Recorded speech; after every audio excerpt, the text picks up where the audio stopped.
जो हमने स्टार्ट की थी, आपको पता ही है कि बहुत सारे लेक्चर्स हम कवर कर चुके हैं। अगर आपने अभी नहीं देखे हैं तो आप देख सकते हैं। और फोटोसिंथेटिक जो पिगमेंट्स होते हैं, जैसे कि क्लोरोफिल है और एसेसरी पिगमेंट्स हैं, कैरोटीनॉइड्स वगैरह, उनके बारे में अभी हम पढ़ेंगे।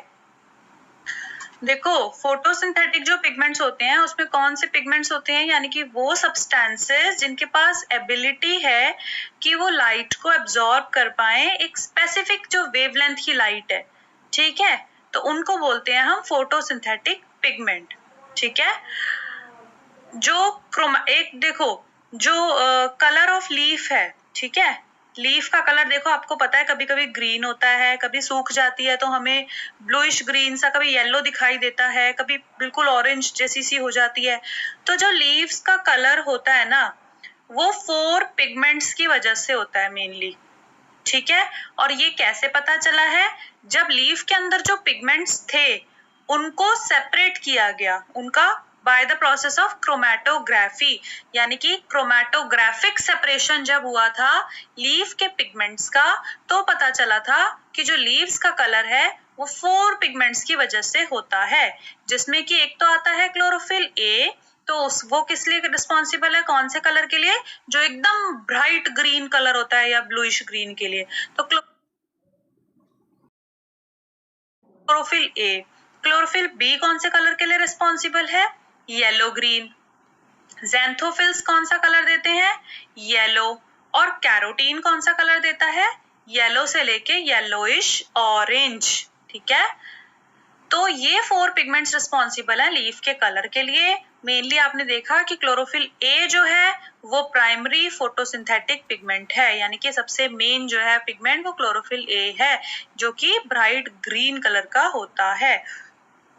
ब्रॉडली अगर हम देखें तो पिगमेंट्स की 2 कैटेगरीज हैं, एक एसेसरी पिगमेंट्स। ठीक है, क्लोरोफिल पिगमेंट्स में कौन आते हैं? जिनका क्लोरोफिल का स्ट्रक्चर देखो कैसा होता है। क्लोरोफिल पिगमेंट में तो क्लोरोफिल ही आया। क्लोरोफिल का स्ट्रक्चर कैसा होता है? Tadpole like structure. ये देखो फिगर में आपको दिख रखा है स्ट्रक्चर क्लोरोफिल का, टैडपोल लाइक है, जिसमें ये पोरफायरिन हेड होता है और फाइटोल टेल होती है। ये फाइटोल टेल होती है, ये क्लोरोफिल टेल होती है, ये क्लोरोफिल का स्ट्रक्चर है।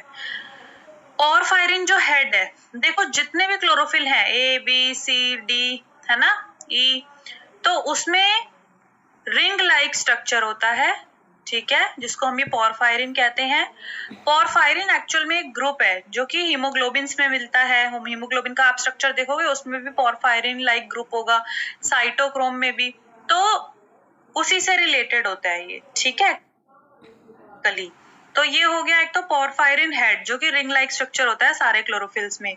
और ये जो स्ट्रक्चर होता है रिंग लाइक, ये वो साइट है, ये वो साइट है जहां पे इलेक्ट्रॉन्स रीअरेंज होते हैं। कब? जब क्लोरोफिल एक्साइट होता है। जैसे ही लाइट आई क्लोरोफिल के ऊपर, लीफ के ऊपर, क्लोरोफिल में एक्साइटेशन होता है, उसमें इलेक्ट्रॉन्स जो है, समझ लीजिए आप, उछल कूद के इधर उधर जाते हैं, रीअरेंज होते हैं due to excitement, due to light.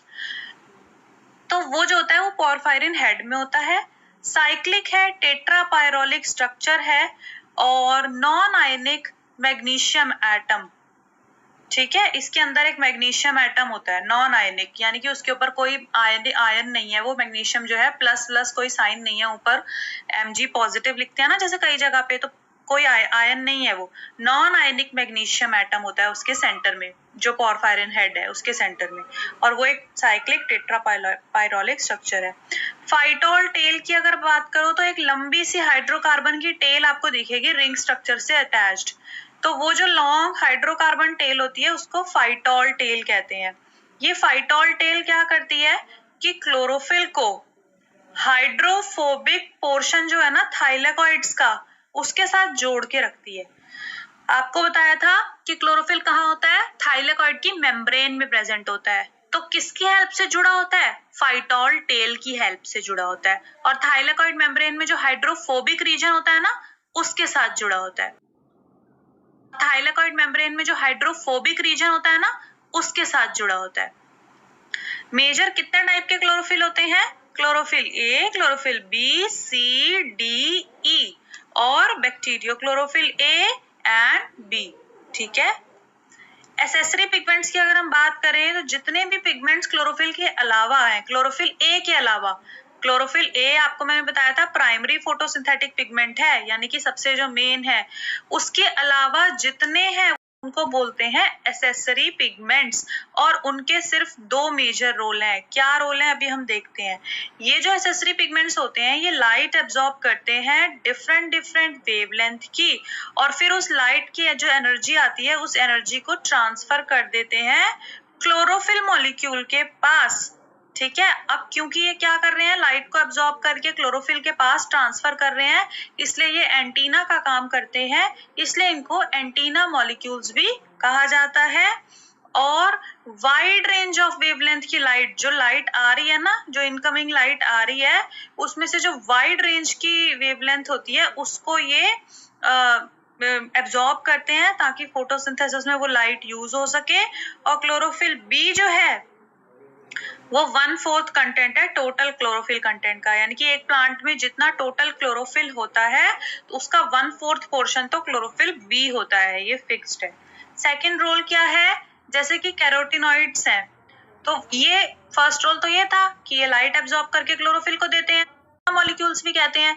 Second role इनका ये है कि अगर एक्सेस हीट आ गई, ऊपर सन से एक्सेस में लाइट है, एक्सेस में हीट आ गई, तो जो प्लांट है ना उसमें फोटो ऑक्सीडेशन हो जाता है, मतलब लाइट की वजह से ज्यादा ऑक्सीडेशन हो जाता है, जिसकी वजह से ऑक्सीडेटिव डिस्ट्रक्शन हो जाता है, मतलब समझ लो खराबी आ गई प्लांट में, उस प्रोसेस में नहीं हो पाएगा वो। तो कैरोटीनॉइड्स क्या करते हैं, एक्सेसिव हीट से प्रोटेक्ट करते हैं, यानी कि फोटो ऑक्सीडेशन को प्रिवेंट कर देते हैं। ठीक है, इसीलिए इनको हम कहते हैं शील्ड पिगमेंट्स। क्या कहते हैं हम इनको, शील्ड पिगमेंट्स कहते हैं, कि ये एक शील्ड की तरह काम करते हैं।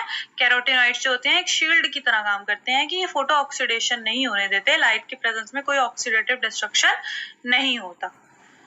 So hope the lecture was helpful for you. आपको इजीली समझ में आया होगा क्लोरोफिल क्या होता है, एसेसरी पिगमेंट्स क्या होते हैं।